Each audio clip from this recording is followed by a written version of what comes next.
All right, let me call roll.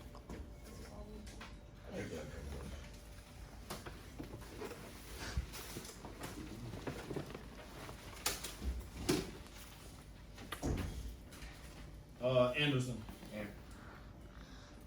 Balin. Here. Balcom. Boland. Redan. Here. Bush. Here. Davis. Here. Fields. Here. Fleetwood. Here. Gray. Hutchinson. Here. Lucky. Here. McDaniels. Here. Morgan Smith. Reed. Rowe. Here. Smith. Here.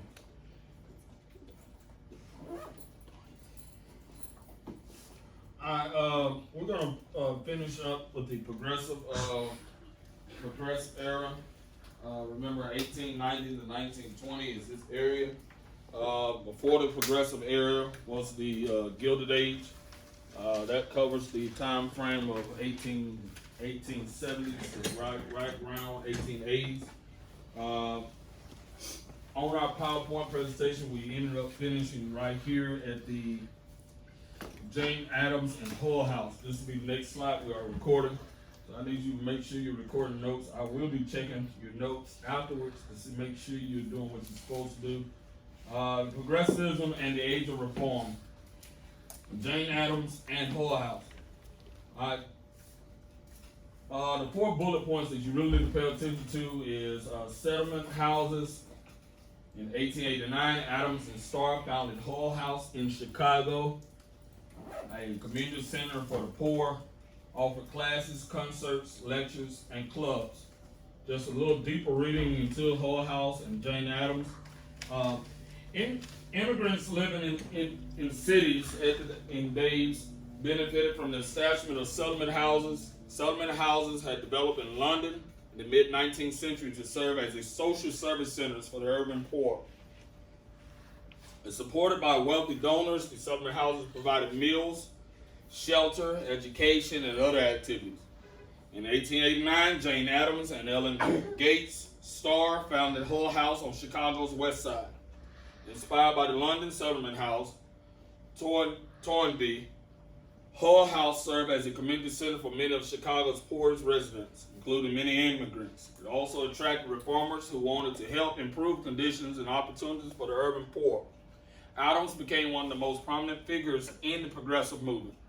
Hull House offered classes in a variety of subjects, concerts, and lectures, and does for both children and adults. Its leaders established the first playground and bathhouse in Chicago and helped improve sanitation and housing in the neighborhood. These Hull houses were the beginning of trying to make the urban residents or urban neighborhoods more successful and more appealing. It's through the process of cleaning up through this progressive movement. Hopefully you're through with those 4 bullet points. I have to move on to the next slide.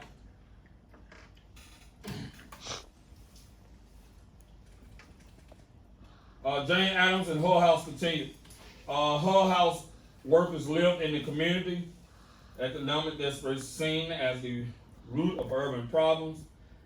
Adams' political work. Adams and the other Hull House leaders believed that the people who worked there should live in the community, allowing them to become an integral part of the neighborhood, connect closely with those that you provided service to, and gain a better understanding of the reality of conditions there. She also held the progressive view that economic desperation rather than moral character flaws engendered the crime, poor sanitation, and other problems common to poor neighborhoods. She therefore felt that the key to helping improvise people was to provide access to opportunities for education, jobs, and full participation in the democratic process. Adams became deeply involved not only in Hull House but also in the political process. She advocated legislation to protect the working class, including the 8-hour workday for women, Illinois child labor law, the first juvenile courts, and housing reform. To this end, she helped organize community groups to lobby public officials. Writing and lecturing widely, she publicized the difficulties that the urban poor face.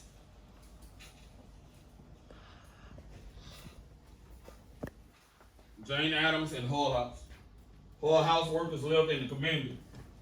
Economic desperation seen as the root of urban problems. Adams' political work. I'm moving.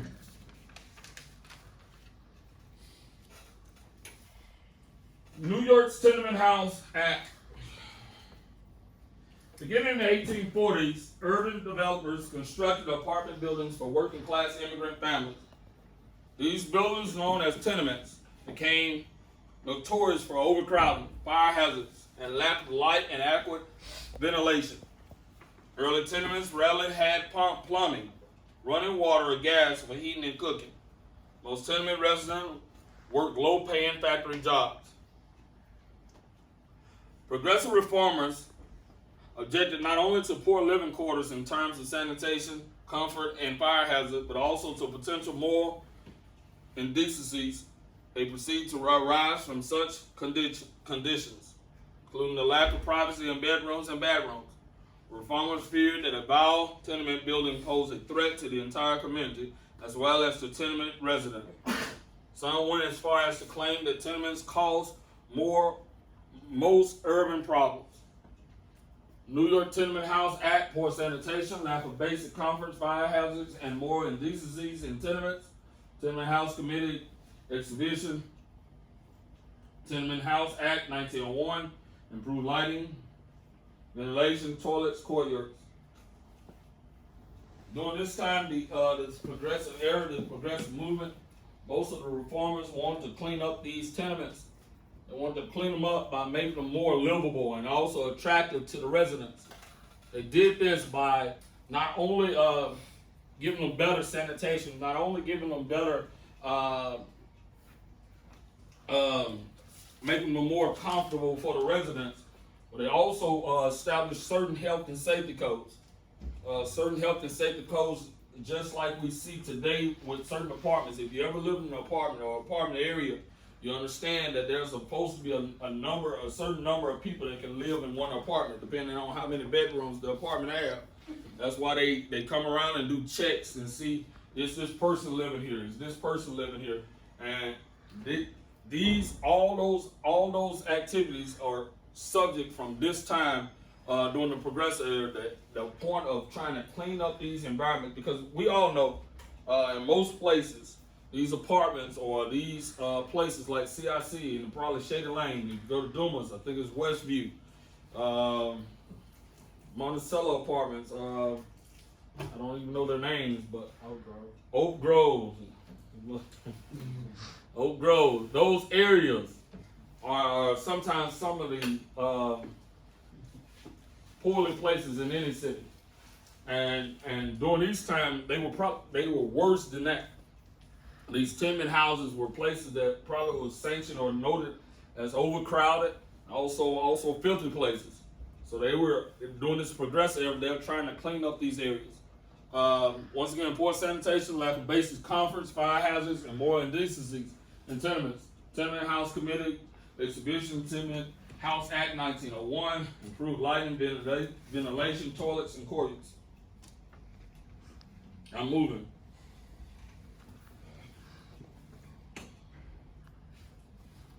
Factory condition workers during this progressive era, growing employment insecurity, fear of injury or death at work. Assembly line workers generally paid by the task, women and children paid less. Very few African Americans workers began to organize. As factory automation and efficiency grew, workers needed less training and skill to do their job. Some industrial workers were skilled craftsmen, but many more were industrial operatives who needed little skill to work on the assembly lines. These workers experienced growing levels of employment insecurity, living in constant fear of being fired and replaced. They also feared being injured or killed in a factory accident. Not uncommon, considering factories' low safety standards and the increasing speed at which workers had to do their jobs. As factories increased, their efficiency Management expected workers to increase their pace.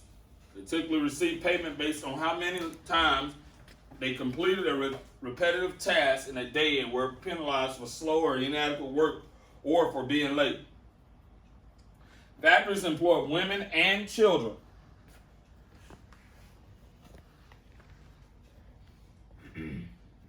Factories employ women and children, both of whom they pay less than men. Women and children often perform specific tasks that differ from the man's job. African Americans rarely worked in factories, as this discrimination forced them into even lower status jobs as unskilled laborers or domestic servants. Rapidly expanding the industrial sector around the turn of the 20th century meant that workers dissatisfied with working conditions could frequently quit their jobs and easily find new ones. Nevertheless, workers did seek job security and increasingly began to organize to negotiate with companies for better wages and conditions. These factory conditions weren't something that was very pleasing to the workers. In many instances, these jobs, not knowing one from day to day if you're going to have a job the next day, that could be very nerve-wracking. I know most of you all probably not in the working sector so far, but in the working sector, that's one of the number one things people look for is job security. Is my job going to close down? Is my job going to shut down? And that's why most people run out there or go out to those jobs that has job security. If I were to name a few places with job security, I probably think first of all around here. First of all, I think of the prison.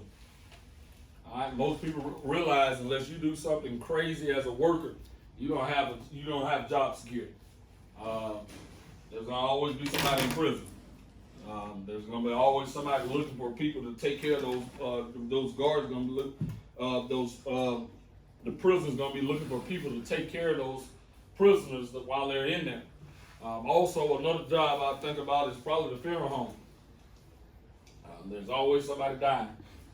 So most people look for those type of things in jobs when they go out to jobs. It's job security, but also you got to understand during this progressive era, they're trying to fix the ideal of working in a factory. The ideal of working in a factory at this moment in time during this progressive era is that women and children are being paid differently than men, and sometimes, but very few times, they're working the same task. And also, at times, women and children are also put into different tasks. There's more, I guess you'd say less harder than the jobs that men are working. So they're getting paid unfairly. During this progressive era, there's things called like minimum wage, a certain financial status a person has to receive while working on the job. There's also things such as child labor laws that come in effect during this progressive era that let you know there's a number of hours a school child can work during the week. Not only that, but also fair treatment between women and men. All right, it's still known to this day that women and men are probably most times are treated differently when they're on the job. And that's just how it is. It's not fair, but it's just how it is in most retrospects. Factory condition workers, once again, growing employment insecurity, fear of injury or death at work. Assembly line workers generally paid by the task. Women and children paid less. Very few African Americans. Workers began to organize. Child labor. 1.75 million under 16 had jobs in 1900, not including farms.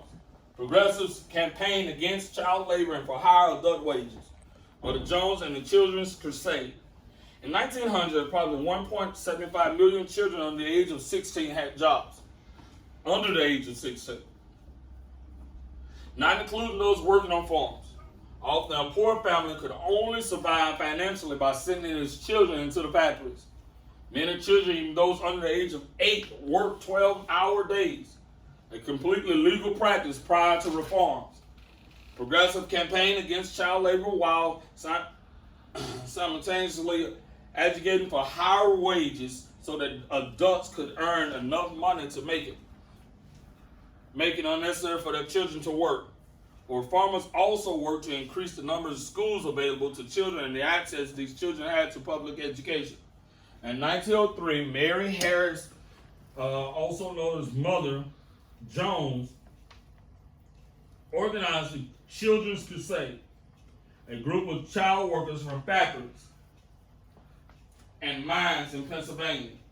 The children marched to President Theodore Roosevelt's summer home on Long Island to demand that they be allowed to go to school rather than work.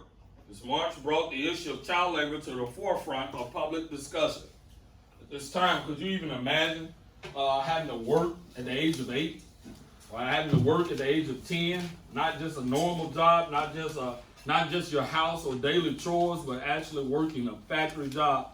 And your working had so much significance attached to it, because the work you do helped your family survive. It helped pay the light bill. It helped pay the rent. It helped pay the gas bill. It also helped put food on the table. Most time, even at our age, when we work, at y'all age, when you're working, you're not helping to do that. You're helping just to keep money in your pockets, or put gas in your bill, your personal bill, or kind of to help just so you won't have to ask your parents for so much money. But they're working actually to survive. And the difference is that when you're working to actually survive, not just for yourself, but also for your family, it has more wear on it. It has more stress on it, even for the children. Just think about the fact that an 8 or a 10-year-old not wanting to go to work, and their mother is not comforting them as a mother's supposed to. Their father is not comforting them like a father's supposed to, but they're pushing them to go to work because they know if they don't get that check from that child, that the lights may go without being paid, or the gas will go without paying. The push for child labor laws child labor reform was so strong because children are supposed to be in school. But now they're balancing the ideal during this time, during the 1890 and the 1920 period. They're balancing this thing of either this child get educated or this child works to help provide for the family. In our social norm, the child is not responsible for providing for the family. But during this era, the progressive era, the child has responsibilities it is bigger it's bigger and much brighter than just going to school. Could you even live with that? Could you even live with knowing that you had the responsibility of not just going to school, but you had to work 10 to 12 hours a week? And really and truly, you're not getting paid like you're supposed to be getting paid compared to somebody else or a man that's working 10 to 12 hours a week. You're working in the same working conditions. You're working in the same factories as other people, but you're not getting paid the same. That could be worrisome. That could be bothersome, even for a child. But people like Mary Harris, Mother Jones, who organized and pushed for children reform, that pushed for child labor reform, we're appreciative of those people, because they push for the children to be treated like children and being able to have the opportunity to go to school instead of being forced to work hours or being forced to work jobs that they don't even have the decision to choose whether they want to work in that line of work or not. They just got to do it because they need to help the family survive. Child labor continued. National Child Labor Committee, 1904, Child Labor Laws in Northern States, U.S. Constitution Bureau, Fair Labor Standards Act of 1938. Beginning in 1904, the National Child Labor Committee, NCLC, sought the support of prominent individuals in whirling toward children's welfare and child labor regulation. The NCLC hired photographer and sociologist Lewis Hine to document child labor. Hine's photograph of boys and girls working in mills and factories increased public demand for regulation against child labor laws. The NCLC successfully lobbied for child labor laws in many northern states, but had much less success in the South. The organization then turned toward national lobbying efforts. In 1912, it convinced the Departments of Labor and Commerce to establish the United States Children's Bureau, which would work with the organization over the next few decades to promote child labor laws on both the state and national level. The fight for child labor regulation continued past the Progressive era. The NCLC's greatest success occurred with the Fair Labor Standards Act of 1938, which remained the primary legislation protecting children from oppressive child labor. Defining great defeat in the act and including photographing children under 16 from work for employees.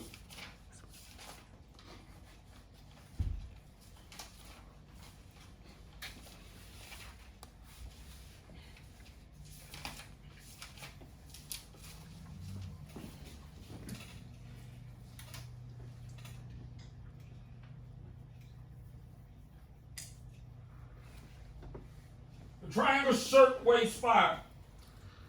Locked doors, highly flammable materials, no extinguishers, few exits, March 25th, 1911. 146 people died, mainly young immigrant women. Led to public outcry and increased legislation for safety measures. Approximately 600 workers helped produce women's blouses, shirtwaists, at the Triangle Shirtwaist Factory in New York City. Mostly young immigrant women, they commonly work 12 to 14 hour days for very low wages. Factory's owners fiercely opposed unions. And although some workers had joined the International Ladies Garment Workers Union, most did not belong to a union. Factory conditions were amiable, although typically for the time, with a good deal of flammable fabric littering the floor, paper patterns hanging on the walls, glass lighting, and male workers being allowed to smoke inside the factory. The factory did not have modern fire extinguishers and only had a few buckets usable for a fire. Located on the top 3 floors of a 10-story building, the factory had only a few possible exits. Management had locked some of the outside doors, and the fire escape was not sturdy enough to hold large numbers of people.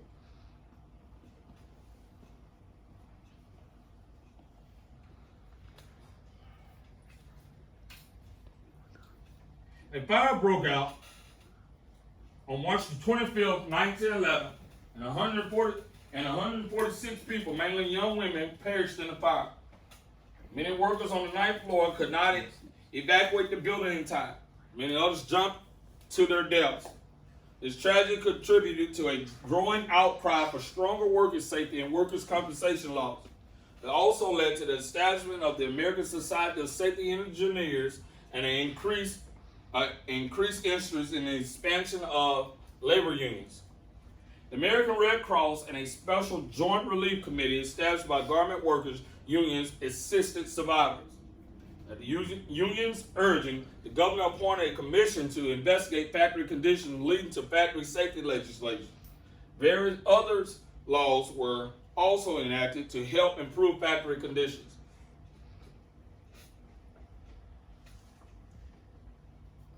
If you pay attention to even going to the movie theater now, just going to the movie theater, if you get there early instead of late like most people do, if you get there early and catch the advertisement, during the advertisement they tell you where the exits are in the movie theater.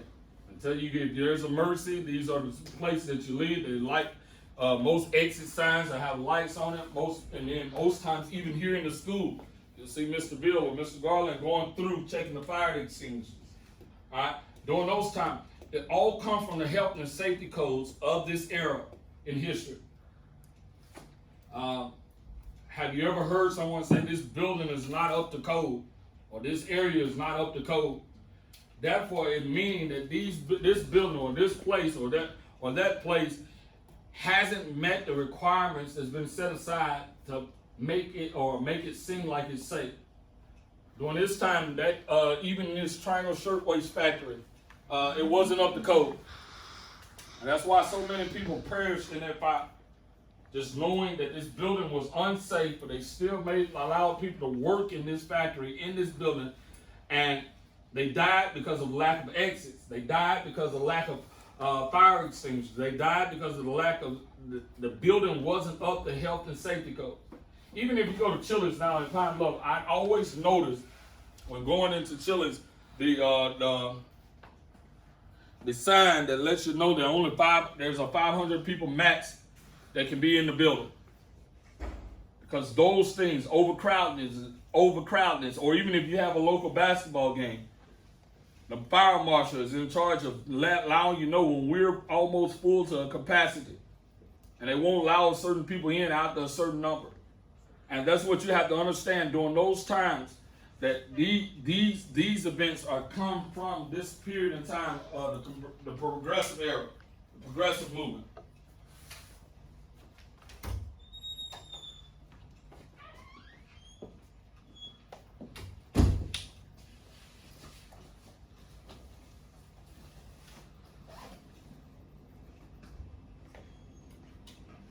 This is where we're going to finish up on PowerPoint today. Now what you're going to do, you're going to take your chapter 15 package. You're going to pick one partner. Everyone gets one partner. And you're going to read lesson 2 and 3. Lesson 2 and 3. All right? Y'all need to get with someone quickly, and I'll let you know when the time is almost up. Let's get together.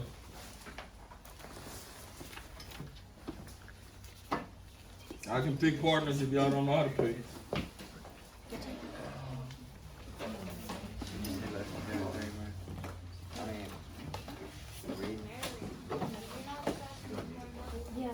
You should be with your partner in 5, 4, 3, 2, 1.